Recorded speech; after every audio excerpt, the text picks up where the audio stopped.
जी नाज़रीन, असीं वक्त मौजूद आहियूं गढ़ी हसन भरसा ॻोठ मलोई में, जिते जेके आहे त बाहू खोसो पुलिस जे ज़्यादतियुनि ख़िलाफ़ ॻोठाणनि एहतिजाज कयो आहे।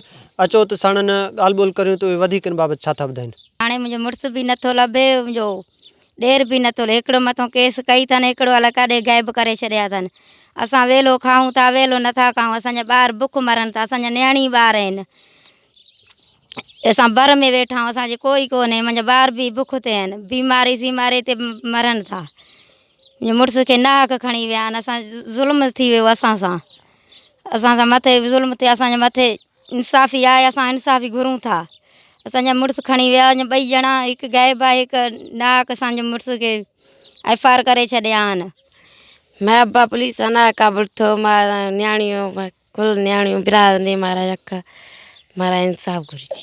बाहू खोसो न पियो मने। हाणे जेको आहे ज़ाहिर कई हादी भाई खोसे के अञा कदर भाई खोसो गुम आहे। ग़रीबनि हारियनि कंहिं बि इलाइक़े खां तव्हां पुछा करे ॾिसो, न चोर जा भाई पैसा घुरिया अथनि। हिननि वटि मौलाइनि वटि पैसा कोन्हे, कूड़ो FIR ॾेई जेको आहे हिननि खे बंदि कई। हादी भाई खे ज़ाहिर कई। असांजो SB खे मुतालबो आहे त हिन जो नोटिस वरितो वञे।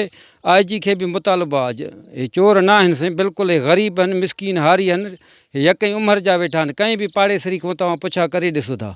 अदा हिते पुलिस असां सां नाजाइज़ी कई आहे। हिते नाहक 5 ॾींहं अॻु में 2 हमरा असांजा खंभे खणी विया। हिते बाहू वारो पुलिस आयो, हिते असल पुछा न कुछा न, चोरी बि अलाए थियल आहे, अलाए न आहे बि ड्रामो, अलाए छा।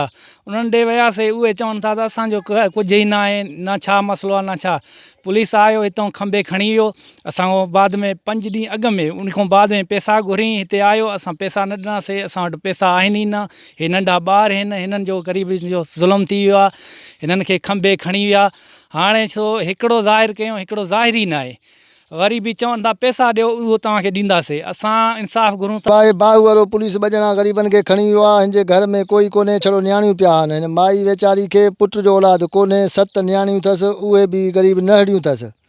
SP खे अर्ज़ु आहे हिननि जो इंसाफ़ करे, सभु ॻाल्हि करे। SP जे हथां सभु शइ। पुलिस ग़रीबनि सां नाहक कयो आहे, सफ़ा ग़रीबनि सां। हे मज़ूर माण्हू, हारी माण्हू, हिननि वटि का शइ न आहे। अटो बि खाइण का कोन्ह अथनि। 5 ॾींहं आहे, मायूं लेडीस बुख मरनि था। कोई अटे जो लप बि हिननि खे ग़रीबनि खे कोई नथो ॾे। हिननि SSP जैकाबाद खां मुतालबो कयो आहे त हिन मामले जी अणधूरी जांच करे खेनि इंसाफ़ फ़राहम कयो वञे। कैमरा टीम सां गॾु अब्दुल गनी खोसो, जैकब न्यूज़, गढ़ी हसन।